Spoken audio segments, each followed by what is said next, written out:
നമസ്കാരം സർ. നമസ്കാരം പ്രിയ. സർ, ഇപ്പൊ ഇന്ത്യയും ഇറ്റലിയും തമ്മിലുള്ള ബന്ധം വളരെ ഊഷ്മളമായ നിലയിലേക്ക് മാറുകയാണ്. നിരവധി മേഖലകളിൽ സഹകരിച്ച് പ്രവർത്തിക്കാനും വലിയ മുന്നേറ്റവും വികസനവും ഉണ്ടാക്കാനും ഇന്ത്യയും ഇറ്റലിയും തമ്മിൽ ശ്രമിക്കുന്നു. പക്ഷേ നമ്മുടെ നാട്ടിലെ പലർക്കും ഇറ്റലി എന്ന് കേൾക്കുമ്പോൾ വേറെ പള്ളിയുമാണ് ഓർമ്മ വരുന്നത്. പക്ഷേ യഥാർത്ഥത്തിൽ ഇന്ത്യയും ഇറ്റലിയും തമ്മിലുള്ള വലിയ ബന്ധം ഇന്ത്യയുടെ ഭാവിക്ക് ഒരു മുതൽക്കൂട്ടാകില്ല. ഇതെങ്ങനെയാണ് ഈ ബന്ധവും ഈ സൗഹാർദ്ദവും ഒക്കെ തന്നെ വലിയ രീതിയിൽ മാറി ഇന്ത്യയുമായിട്ടുള്ള സഹകരണത്തിലേക്ക് ഇറ്റലി എത്തുന്നത്? പൊതുവെ ഇറ്റലി എന്ന് പറയുന്ന രാജ്യത്തെ കുറിച്ച് ഒരു അഭിപ്രായം ഉണ്ടായിരുന്നു, തട്ടിപ്പുകാരുടെയും ഈ മാഫിയക്കാരുടെയൊക്കെ രാജ്യമാണെന്ന് പറഞ്ഞിട്ട്.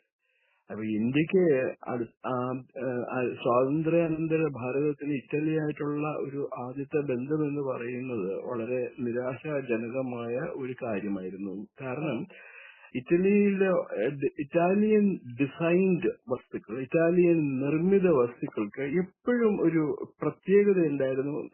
അത് എഞ്ചിനീയറിംഗ് ആണെങ്കിലും സയൻസ് ആൻഡ് ടെക്നോളജി ആണെങ്കിലും മറ്റേത് അനുബന്ധ വ്യവസായങ്ങൾ ആയിരുന്നെങ്കിൽ കൂടിയും ഇറ്റാലിയൻ നിർമ്മിത വസ്തുക്കൾക്ക് ഇന്ത്യയിൽ നല്ല മാർക്കറ്റ് ഉണ്ടായിരുന്നു. പക്ഷെ അതിനൊരു അപവാദമായിട്ടൊരു ഇറ്റലിയിൽ നിർമ്മിച്ച ഒരു വസ്തു ഇറ്റാലിയൻ ഗവൺമെന്റിന്റെ തന്നെ അനുമതിയോടുകൂടി ഇന്ത്യയുടെ തലയിൽ കൊണ്ടുവന്ന് ഡംപ് ചെയ്തിട്ടുണ്ടായിരുന്നു. അത് കാരണമാണ് ഇന്ത്യയുടെ ദുരിതങ്ങൾ ആരംഭിക്കുന്നത് തന്നെ. അതെല്ലാം പഴയ കഥയായി മാറുമെന്ന് പ്രതീക്ഷിക്കാം. പ്രധാനമന്ത്രി നരേന്ദ്രമോദിയും ഇറ്റാലിയൻ പ്രധാനമന്ത്രി ജോർജിയ മെലണിയും തമ്മിലുള്ള സൗഹൃദം അത് വളരെ പ്രസിദ്ധമാണ്. അപ്പൊ അദ്ദേഹം ഇന്നലെ ഇറ്റലിയിലെത്തിയപ്പോ റോമില് അദ്ദേഹത്തെ സ്വീകരിക്കാൻ പ്രധാനമന്ത്രി മെലണി എത്തിയിട്ടുണ്ടായിരുന്നു. മെലണിക്ക് അദ്ദേഹം ഒരു പാക്കറ്റ് മെലഡി ചോക്ലേറ്റ്സ് നൽകിക്കൊണ്ടാണ് അവരെ വിഷ് ചെയ്തത്. വളരെ അത് ലോകപ്രസിദ്ധമായി. ഇപ്പോ ഒരു 25 ലക്ഷത്തിലധികം ആൾക്കാർ ആ ഫോട്ടോഗ്രാഫ് സോഷ്യൽ മീഡിയയിൽ ഷെയർ ചെയ്തിരിക്കുന്നു. അത് മാത്രമല്ല, ഇന്ന് പത്രങ്ങളിലെല്ലാം തന്നെ ഇറ്റാലിയൻ പ്രധാനമന്ത്രിയും ഇന്ത്യൻ പ്രധാനമന്ത്രിയും സംയുക്തമായി എഴുതിയ Indo Mediterranean vision A strategic partnership എന്ന ലേഖനവും പ്രസിദ്ധീകരിക്കപ്പെട്ടിട്ടുണ്ട്. ഇത് വളരെ റെയറാണ്. ഇപ്പൊ അമേരിക്കയിലേക്ക് ഇന്ത്യൻ പ്രധാനമന്ത്രി പോകുമ്പോഴോ അല്ലെങ്കിൽ അമേരിക്കൻ പ്രസിഡന്റ് ഇന്ത്യയിൽ വരുമ്പോഴോ ഒന്നും അങ്ങനെയുള്ള ഒരു സൗഹൃദം നമ്മൾ കണ്ടിട്ടില്ല.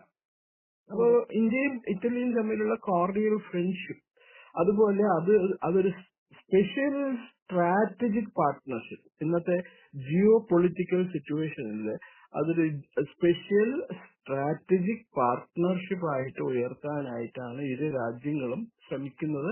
അതിൽ അവർ വിജയം കാണുമെന്ന് തന്നെയാണ് ഉറപ്പാക്കുന്നത്. ഇതിന്റെ നമ്മളിതിൽ പറയുന്നതിന് മുമ്പ് വേറൊരു കാര്യം കൂടിയുണ്ട്. ഈ ജാനുവരി മാസത്തില് ഇന്ത്യയും യൂറോപ്യൻ യൂണിയനും കൂടി ഒരു കരാറിൽ ഒപ്പിട്ടിരുന്നു, ഫ്രീ ട്രേഡ് എഗ്രിമെന്റ് എന്ന് പറയും.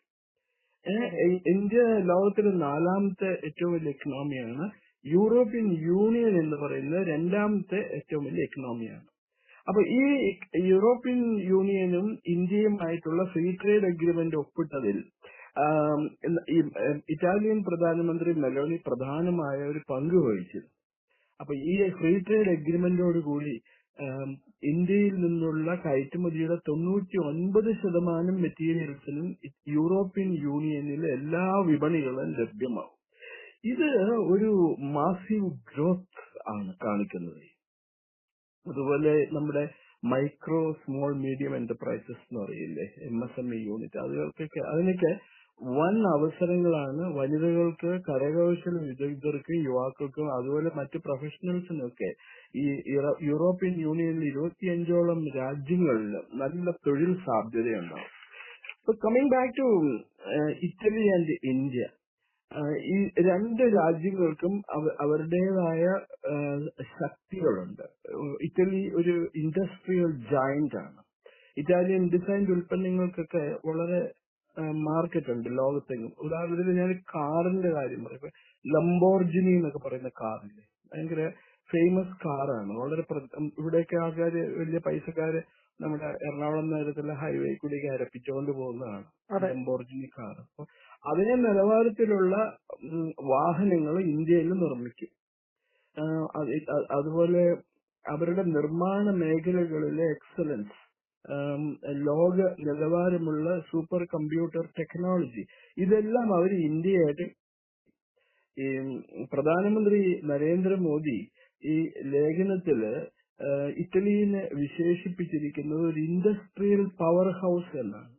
അപ്പൊ ഇന്ത്യയുടെ സാമ്പത്തിക വളർച്ചയ്ക്ക് നമ്മുടെ എഞ്ചിനീയറിംഗ് ടാലൻസിനെയൊക്കെ ഉപയോഗിക്കുകയും അതുപോലെ നമുക്ക് സംരംഭങ്ങളിലുള്ള ഇന്നോവേഷൻ അതെല്ലാം നമ്മൾ ഇറ്റലിയായിട്ട് ഷെയർ ചെയ്യുകയും ചെയ്യും. ഇപ്പൊ തന്നെ രണ്ട് കമ്പനികളിലും കൂടി രണ്ട് രാജ്യങ്ങളിലും കൂടി ഇറ്റലിയിലും ഇന്ത്യയിലുമായിട്ട് എന്റർപ്രണേഴ്സ് ആരംഭിച്ച 2 ലക്ഷം സ്റ്റാർട്ടപ്പ് കമ്പനികളുടെ തലവരുണ്ട്. ഇതൊരു റെക്കോർഡാണിത്. അപ്പോ 2029 കൂടി ഇന്ത്യയും ഇറ്റലിയും തമ്മിലുള്ള വ്യാപാരം 20 ബില്യൺ യൂറോയിൽ എത്തുമെന്നാണ് രണ്ട് പ്രധാനമന്ത്രിമാരും ആഗ്രഹിക്കുന്നത്. അപ്പൊ നമ്മൾ കൂടുതൽ അവരുമായിട്ട് ഈ രാജ്യരക്ഷയ്ക്ക് ആവശ്യമായ ഉൽപ്പന്നങ്ങൾ, ഡിഫൻസ് പ്രോഡക്ട്സ്, അതുപോലെ എയ്റോസ്പേസ്, പിന്നെ ഊർജ ഉൽപാദനത്തിനുള്ള ക്ലീൻ ടെക്നോളജി, അതുപോലെ വേണ്ടി വരുന്ന മെഷീനറീസ്, പിന്നെ വാഹനങ്ങളുടെ സ്പെയർ പാർട്സ്, വെഹിക്കിൾ എന്താ പറയുക ഓട്ടോമോട്ടീവ് കമ്പോണൻസ് എന്ന് പറയും, പിന്നെ ഫെർട്ടിലൈസേഴ്സ്, അതുപോലെ തന്നെ കെമിക്കൽസ്, ഫാർമസ്യൂട്ടിക്കൽ മേഖല, ടെക്സ്റ്റൈൽ മേഖല, കാർഷികോൽപ്പന്നങ്ങൾ, മറ്റ് ഡയറി പ്രോഡക്ട്സ്, വിനോദസഞ്ചാരം, ഇവയിലെല്ലാം തന്നെ ഒരു ഷെയർഡ് ഗ്രോത്ത് നമ്മൾ നടത്തും ഇന്ത്യയും ഇറ്റലിയായിട്ട്. ഇപ്പൊ മെയ്ഡ് ഇൻ ഇറ്റലി എന്നുള്ള പേരിന് അതിന് ഉപോത്ബലകമായിട്ട് we are getting make in India എന്നുള്ള ബ്രാൻഡ്. അപ്പൊ ഇത് രണ്ടും കൂടി ചേരുമ്പോൾ ഒരു ക്വാളിറ്റി പ്രോഡക്റ്റ് ആയിരിക്കും സൃഷ്ടിക്കപ്പെടുക. ഇപ്പൊ ഇന്ത്യൻ ഇൻഡസ്ട്രീസും അതുപോലെ തന്നെ ഇന്ത്യൻ ഇൻഡസ്ട്രീസ് ഇന്ത്യക്കാരുടെ ഉടമസ്ഥതയിലുള്ള വ്യവസായ യൂണിറ്റുകൾ ഇറ്റലിയിലും, ഇറ്റാലിയൻ വ്യവസായികളുടെ കമ്പനികൾ ഇന്ത്യയിലും ഫ്ലറിഷ് ചെയ്യുകയാണ്.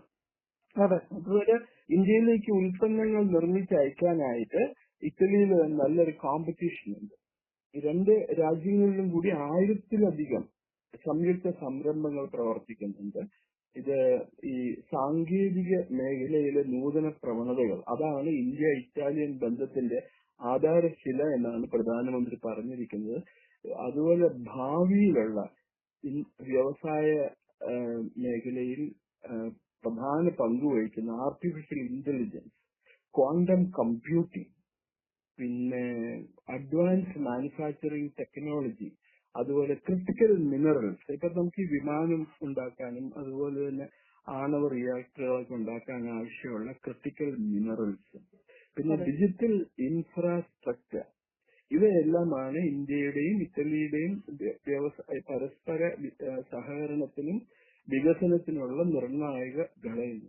പിന്നെ വേറൊന്ന്, ഇന്ത്യയും ഇറ്റലിയും തമ്മിൽ ബഹിരാകാശ മേഖലയിൽ വൻ പദ്ധതികൾ തുടങ്ങും, സംയുക്ത പദ്ധതികൾ. ഇന്ത്യക്ക് ഈ ബഹിരാകാശ പര്യവേഷണ മേഖലയിൽ വളരെയധികം അഡ്വാൻസ് നേടിയിട്ടുണ്ട്. ഇന്ത്യക്ക് സാറ്റലൈറ്റ് ടെക്നോളജി ഒക്കെ ഉണ്ടല്ലോ. നമുക്ക് ഇപ്പോ പ്ലാനറ്ററി എക്സ്പ്ലോറേഷനൊക്കെ വേണ്ടിയിട്ട് നമ്മൾ സാറ്റലൈറ്റ് ഇടുന്നു. അതെല്ലാം ഇറ്റലി എയ്റോസ്പേസ് രംഗത്ത് നേടിയ സാങ്കേതികതയും തമ്മിൽ ഇന്റഗ്രേറ്റ് ചെയ്യുമ്പോൾ തീർച്ചയായിട്ടും വൻ വളർച്ചയാണ് നമ്മൾ കാണുന്നത് ഈ മേഖലയിൽ എന്നാണ് പറയുന്നത്. അതുപോലെ തന്നെ ഈ security and stability, defence and security strategic technologies, പ്രതിരോധം, സുരക്ഷ, അതുപോലെ തന്ത്രപ്രധാനമായ സാങ്കേതിക വിദ്യ, ഈ മേഖലകളിലെല്ലാം തന്നെ ഇന്ത്യ ഇറ്റാലിയൻ സഹകരണം ശക്തിപ്പെടും.